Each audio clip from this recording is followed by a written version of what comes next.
আমরা এখন একটা জায়গায় নেমেছি। এই জায়গাটার নাম হচ্ছে রালি। ভীষণই সুন্দর একটা জায়গা। আর এই যে সামনে পাহাড়টা দেখা যাচ্ছে, এটার নিচে নদীটা, একটা নদী বইছে, যে নদীটা মানে এখন এখান থেকে দেখা যাচ্ছে না। নদীটায় যাওয়া যাবে কিনা সেটাও বুঝতে পারছি না। বাট আমরা এখন এখানে নেমেছি। এই যে সামনে রয়েছে একটা ধাবা, অ্যান্টনি ধাবা। এই অ্যান্টনি ধাবাতে হচ্ছে আমরা এখন লাঞ্চ করব। মানে লাঞ্চ তো হোটেল থেকে বানিয়ে নিয়ে আসা হয়েছে, সেই লাঞ্চ এখানে গরম করা হবে, গরম করে খাওয়া দাওয়া হবে। তো চলো দেখি আজকে লাঞ্চে কি আছে। লাঞ্চটা করে নিয়ে তারপর আশপাশটা দেখবো। ওয়াও, দেখো ধাবাটা কি সুন্দর না? ভীষণ সুন্দর একটা ধাবা। তো চলো আগে ভেতরে যাই, ভেতরে গিয়ে দেখি যে কি কি রান্না হয়েছে। খাওয়া দাওয়া এখানে শুরু হয়ে গেছে। দুপুরের কি কি রয়েছে আজকে আইটেম দেখবো। এই যে রয়েছে সাদা ভাত, এখানে রয়েছে ঝুড়ো আলু ভাজা, এইখানে রয়েছে ডাল, আর হচ্ছে এই যে ইঁচড়ের তরকারি। আর এটা কি মাছের কালিয়া, জিরা বাটা দিয়ে কাতলা মাছ, জিরা বাটা দিয়ে কাতলা মাছ। এই যে নিজের হাতে এখানে পরিবেশন করে দেওয়া হচ্ছে। আমরা মাঝপথে একটা জায়গায় বসেছি, সেই ধাবাতে হচ্ছে বসে খাবার টাবার গরম করে সবাইকে পরিবেশন করে লাঞ্চ খাইয়ে দেওয়া হচ্ছে। তারপরে আমরা গাড়িতে উঠবো আর কলপা যাব। কলপা এখান থেকে আর বেশি ডিস্টেন্স না, মাত্র 20-22 কিলোমিটারই বাকি রয়েছে। তো চলো এখন খাওয়া দাওয়াটা করে নেওয়া যাক, কারণ দারুণ দারুণ সুস্বাদু খাবার এখানে রান্না হয়েছে। তুমি বসো, তুমি দাঁড়িয়ে থেকো না, বসে পড়ো। আমি ভালো লাগছে না, খেতে ইচ্ছা করছে না, আজকে খাবো না ভাবছি। তুমি খেয়ে নাও।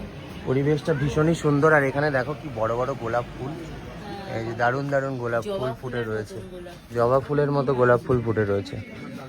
নেবে নাকি একটা গোলাপ? না না, বকা দেবে। কেন বকা দেবে? এখানে মানে একটা জিনিস দেখলাম, প্রত্যেকের বাড়ির সামনে এরকম গোলাপ গাছ রয়েছে, আপেল গাছ রয়েছে, মানে বাড়ির সামনে সামনে। মানে আমাদের বাড়ির উঠোনে যেমন তুলসী গাছ থাকে, তুলসী গাছ, তারপর পেয়ারা গাছ, যেমন আম গাছ, পেঁপে গাছ, আম গাছ, এখানে হচ্ছে গোলাপ গাছ আর আপেল গাছ। আরে কি করছো লোকের জায়গায় এসে ফুল মূল ছিঁড়ে, ভগবান। দাদা দাঁড়িয়ে দাঁড়িয়ে দেখছে। দাদা বললে কিন্তু আমরা এখান থেকে পগার পাই, আমরা বলবো চিনি না এই লোককে আমরা। ইস, একটা গোলাপ ফুল না আমার জন্য। তুমি গাছ, ফুল গাছেই সুন্দর, ফুল কেন ছিঁড়লে তুমি? এই গোলাপগুলো বেশ, গোলাপগুলো বেশ সুন্দর কিন্তু অন্যরকম। ভালো লাগছে, পছন্দ হয়েছে? Thank you. বললাম ছিঁড়তে হবে না, তাও যখন ছিঁড়ে এনেছো। তুমি তো বললে একটা গোলাপ নেবে।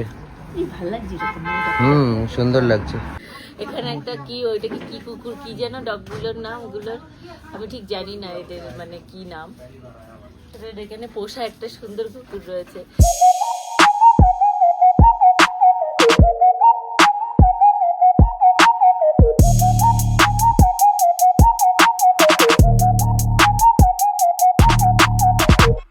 কিছুক্ষণ আগে আমাদের সাথে একটা ঘটনা ঘটেছে, যে কারণে আমরা এখন এখানে দাঁড়িয়ে রয়েছি।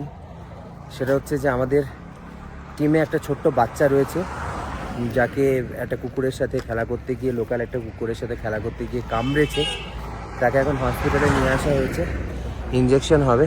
এই যে হসপিটাল, রিজিওনাল হসপিটাল কিন্নর, মানে আমরা কিন্নর ডিস্ট্রিক্টে ঢুকে গেছি।